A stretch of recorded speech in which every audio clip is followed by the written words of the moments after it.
I have not endorsed Mr. Trump. I'm still looking for a presidential candidate who will embrace the constitutional reform agenda. Republican Senator Mike Lee on MSNBC's Morning Joe this morning, and you heard him there saying he is still reluctant to endorse Donald Trump. That is a subject we will pursue with him momentarily. Because with us tonight via Skype from Washington, the aforementioned Senator Mike Lee of Utah. Mike is the chairman of the Senate Steering Committee, also a member of the Judiciary Committee, the Armed Services Committee, and the Joint Economic Committee. And Mike is the author of a great book, now out in paperback, Our Lost Constitution, the Willful Subversion of America's Founding Document. And Mike, I got to give you credit. This is a great read. You are able to take personal viewpoints and political history and public policy and weave them all together almost seamlessly. So I want to talk about the book, but before we get there, politics of today, and to set the stage, we heard you with Joe Scarborough this morning on MSNBC. I want to take a look at a headline from last month in The Hill, attributed to you, and the headline reads, Mike Lee, Trump scares me to death. So, Senator, you may have concerns about Donald Trump, but doesn't Hillary Clinton scare you more? Yeah, and I think in the same sentence in which I uttered those now infamous quoted words, I acknowledged as much. Hillary Clinton does scare me. Scares me even more than Donald Trump does. And so, look, there's no question that we've got our work cut out for us. Now, keep in mind, when I made that statement that was quoted in The Hill, I was coming on the heels of a very rough campaign in which Mr. Trump had been rather viciously and I believe unfairly attacking my good friend Ted Cruz. We've moved on from that now, and I'm no longer using that rhetoric. But I still do have some concerns. I have not endorsed him. I would like to see him moving forward with an aggressive agenda of constitutional reform, one that would focus on federalism and separation of powers. I've been looking for a candidate who would embrace that. I found a couple of candidates in this race who would. Mr. Trump has yet to do that. I'd like to see him go in that direction. And there's something that I'm going to ask you about specifically that goes hand in hand with constitutional reform, something you wrote about in the book, regulatory reform. But before we go there, let's go back to our phones from Parkersburg, West Virginia. Rosalie is on the line. Rosalie, welcome to Newsmax Prime. Yes, thank you very much. I'm glad you took my call. Yes, ma'am. Okay, right after the Benghazi thing was going on and it was being burnt to the ground, I had received an email, and there were pictures on there of, it's the same pictures that you see on TV, but it went further. And it was during the time that our ambassador was missing. And if you recall, they were looking for him for several hours. Well, during that email and the video that was on there, he was being abused by the people that had attacked our embassy and all that kind of thing. And you know, Rosalie, I have seen those pictures as well. They are graphic, they are shocking. And let me turn to Senator Lee with his role on the Senate Armed Services Committee. Of course, the House had the Select Committee on Benghazi.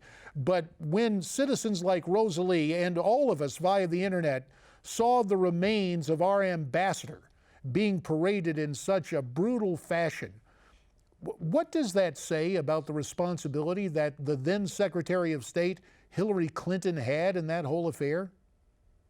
Anytime an American is killed, especially killed in the line of duty, as Ambassador Stevens was, and as those who were working with him, where it's a tragedy. It's also a tragedy not only for the family and for the individual lives lost, but also for the country. Here we had an ambassador, a plenipotentiary of the United States, someone who stands in the place of the sovereign country that is the United States of America, who was killed. So certainly there are those who are above him in the chain of command who I think have a lot to answer for in terms of why this happened, in terms of why he was allowed to be where he was, without the additional security that clearly he needed, with why additional support wasn't provided sooner than it was. Perhaps my concern with all that relates to the fact that for many days after that occurred, we were still being told by Secretary Clinton and by other top officials in the administration this was somehow the product of a video, of a viral video on YouTube. And that was false, and that's inexcusable. And I think there will be political accountability for those involved in that lie. Let me return to the book and to current events, Senator Mike Lee, because you wrote early about something I discovered when I got to Congress and tried to do something about. That is runaway regulation, where Congress cedes its lawmaking authority to the alphabet soup of acronyms, the executive agencies that exist within the executive branch. Donald Trump made mention of overregulation. Is that a common theme, where perhaps you could see Mr. Trump move back toward the kind of basic reform that you want to see in terms of constitutional policy? And would you invite the candidate to sit down and talk with you about regulatory reform? Yes, yes, and yes. Look, a big part of why I wrote this book, why I wrote my book, Our Lost Constitution, was to restore what I regard as the twin protections of liberty, the twin structural protections in the Constitution. The vertical protection we call federalism, the idea that we're supposed to govern locally, except in those instances where the Constitution identifies something as a national issue. And the horizontal protection we call separation of powers, which tells us the laws are supposed to be made by Congress, enforced by the executive branch, and interpreted by the judicial branch.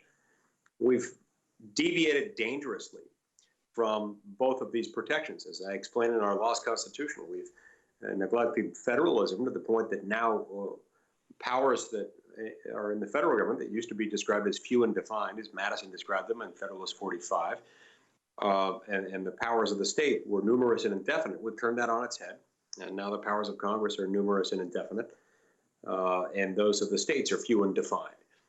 But so too with the separation of powers. Most of the law, measured by volume, measured by economic impact, that exists within the federal government is now made by executive branch bureaucrats, because Congress has for decades stopped legislating. Congress no longer passes real laws in many instances. It passes homework assignments for executive branch agencies. Instead of passing a law explaining how we're going to clean up the air, we'll pass a law that says we shall have clean air, and EPA gets to decide what clean air is, what pollution is, what are acceptable levels of pollution, and then EPA gets to enforce those laws.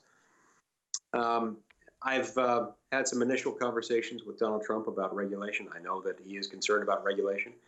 I welcome additional conversations, and I'm trying to arrange those conversations. I would like to see him talking about it more, and talking about it more than just in terms of we've got too much regulation.